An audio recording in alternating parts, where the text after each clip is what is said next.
పుణ్యలింగేశ్వర స్వామికి జై. నా పేరు సంతోషి. నేను దిల్షుక్నగర్ నుంచి వచ్చాను. ఇక్కడ జ్యోతిర్లింగాలు ఉన్నాయని కొత్తగా ఏర్పడింది అనేసి యూట్యూబ్లో చూసి వచ్చామన్నమాట. ఇక్కడికి వచ్చాక చాలా బాగుంది. అసలుకి ఎక్కడ మేము వెళ్ళలేని వాళ్ళు, వెళ్ళడానికి వీలు కాని వాళ్ళు ఇక్కడ ఒకటేసారి అన్ని జ్యోతిర్లింగాలను దర్శనం చేసుకోవచ్చు. అంతా చాలా బాగుంది. పెద్ద వెంచర్లో ఇది ఏర్పాటు చేశారు.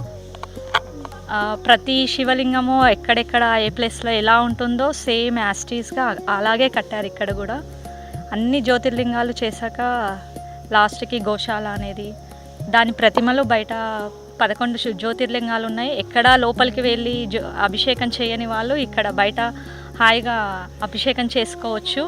ఎక్కడ కానీ రూపాయి చెల్లించాల్సిన అవసరం లేదు. హారతిలో అలా వేస్తాం కదా, మనం ఇక్కడ హుండీలో వేయచ్చండి. హుండీలో వేసిన అమౌంట్ అంతా అనాథాశ్రమానికి వెళ్తుంది. అది మనం ఓన్గా చేయకున్నా దాని ద్వారా మానవ సేవ మాధవ సేవ అనే ద్వారా హుండీలో నుంచి అన్ని అనాథాశ్రమాలకి వెళ్తాయి. దానికి వల్ల మనకు కూడా కొంచెం పుణ్యం కలుగుతుంది.